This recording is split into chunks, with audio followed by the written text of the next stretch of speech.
네, 여러분, 안녕하십니까?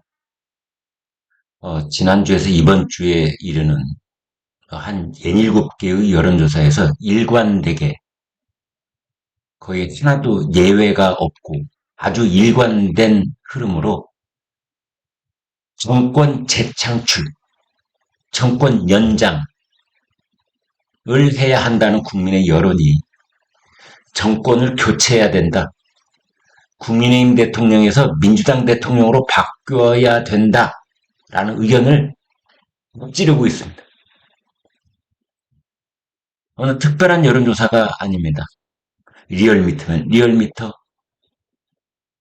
전국 지표조사 NBS면 NBS, 조앤 CNI면 조앤 CNI, 미디어 리서치면 미디어 리서치. 드디어 오늘 아침에 조선일보 여론조사, K스탯 리서치, 조선일보 여론조사가 중요한 이유는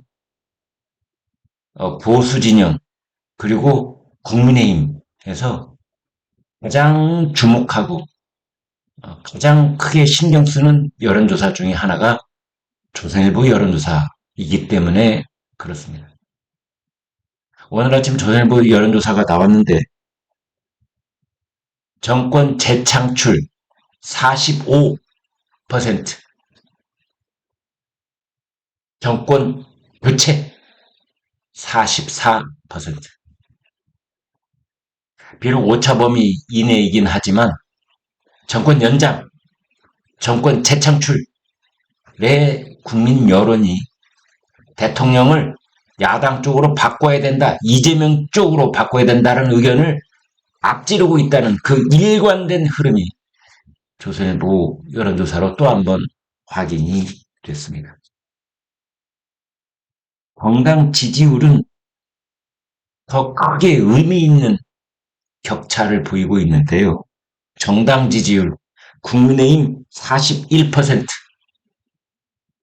민주당 33%, 8%포인트 차이입니다. 오차 범위를 벗어나서 국민의힘이 민주당을 앞서고 있습니다. 또 하나, 지금 현안, 멀리 갈 것 없이 지금의 현안을 보겠습니다. 지금 현안, 제일 중요한 게 뭐입니까? 대통령 탄핵이지요.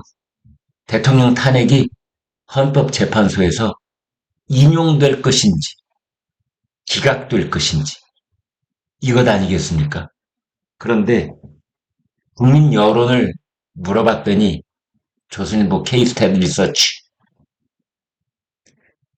대통령 탄핵소추안이 인용돼야 된다가 54, 기각돼야 된다가 42. 서로 차이가 나는 것처럼 보이지만 그러나 그게 아니라 신년 초에 비하면 오늘이 1월 24일인데요. 불과 한 20일 전에 비하면 무려 33%포인트가 줄어들었습니다. 대통령 탄핵이 기각돼야 된다. 헌법재판소가 발로 뻥 차버려야 된다. 국회로 다시 들고 가. 대통령 탄핵 할 수 없어. 라는 의견이 급부상하고 있다. 대통령 복귀 가능성이 급부상하고 있다. 신년 초에 비해서 무려 33%포인트 차이로 대통령 탄핵 인용과 탄핵 기각 두 의견 사이의 격차가 33%포인트 차이나 줄어들었다. 이게 중요한 포인트인 겁니다.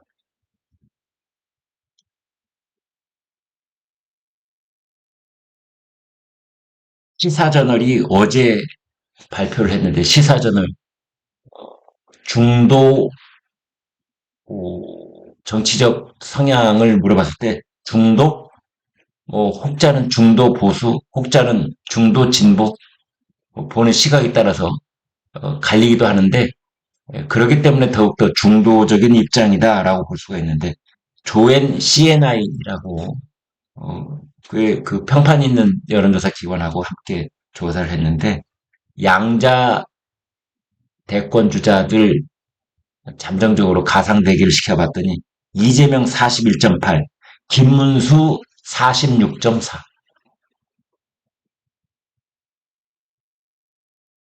양자 대결에서 보수 진영을 대변하는 후보가 이재명을 크게 앞지르는 그런 여론조사가 처음 나온 겁니다. 아마 이재명은 깜짝 놀랐을 겁니다. 속이 시커멓게 타들어갔을 겁니다. 미디어 리서치에서 조사를 했는데요. 양당 조사 그 지지 비율을 보니까 국민의힘 48.5, 민주당 38.8, 10%포인트 차이 벌어져 있습니다. 조선일보도 K스탯 리서치도 오차 범위 밖 8%포인트 차이. 그러니까요, 이럴 때 보면 참 여론조사가 과학적이라는 생각이 드는데 거의 모든 여론조사가 비슷한 결과가 나옵니다. 정치적으로 한쪽으로 쏠려 있는 그런 여론조사가 아니라 독립적이고 과학적이고 여론조사에 따른 그 학문적인 그런 여론조사를 제대로 하기 위해서는 이렇게 해야 된다라는 그런 게 다 있습니다. 그대로만 하면 대개 여론조사가 비슷하게 나옵니다. 설문조차도 중립적으로 하고 이러면 이런 결과가 나오는 겁니다. 리얼미터가 정권 연장 48, 정권 교체 46. 이건 역시 조선일보 K스탯 리서치하고 비슷하게 나오지 않습니까? 아무튼 복잡한 숫자 뭐 줄줄줄줄줄 인용 계속 할 수도 있습니다만 제가 지금 여론조사 기관 몇 개 얘기했죠? K스탯 리서치, 조앤 CNI, 미디어 리서치, 리얼미터, 전국 지표조사, 한국 갤럽도 있었죠? 그 다음에 리얼 NBS 조사도 있었죠. 저도 이 얘기 하다 보니까 막 중첩되기도 하고 그러는데요. 아무튼 일관된 흐름이 국민의힘이 민주당을 오차범위 밖에서 누르고 있고 정권 재창출, 정권 연장 그리고 윤석열 대통령 탄핵 기각 가능성의 급부상 그리고 김문수 대권 주자로서 드디어 이재명을 양자대결에서 앞지르고 있다는 제가 몇 가지로 요점 정리를 해봤습니다. 김문수의 급부상 이 요인이 뭘까? 첫 번째, 보수 진영을 대변하고 윤 대통령에 대한 일관된 지지 입장을 단 한 번도 변해본 적이 없고 그 다음에 꽃꽃장수 야당 의원이 국회 본회의장에서 국무위원들 전부 다 일어나서 사과하세요. 그래서 한덕수 국무총리를 비롯해서 전 국무위원들이 일어나가지고 허리 숙여 이 사과를 할 때도 김문수 노동부 장관 자기 자리에 꼿꼿하게 앉아있지 않습니까? 그때부터 유권자들, 국민들이 저런 양반이 있었네. 그리고 어떤 비리 혐의에도 연루된 적이 없습니다.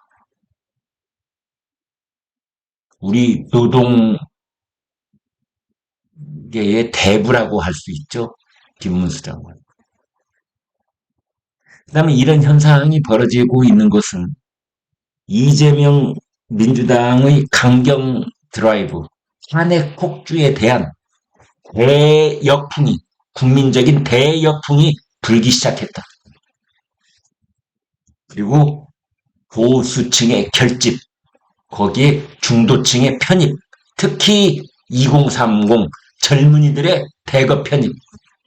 지금까지 많은 사람들이 한남동에 군중이 모이고, 서초동에 군중이 모이고, 헌법재판소 앞에 군중이 모이고, 에이, 그거 뭐 노인들이 모이는 데지 뭐, 그랬는데, 지금 현장에 가보면 안 그렇습니다. 젊은이들이 반절입니다. 서울 서부지법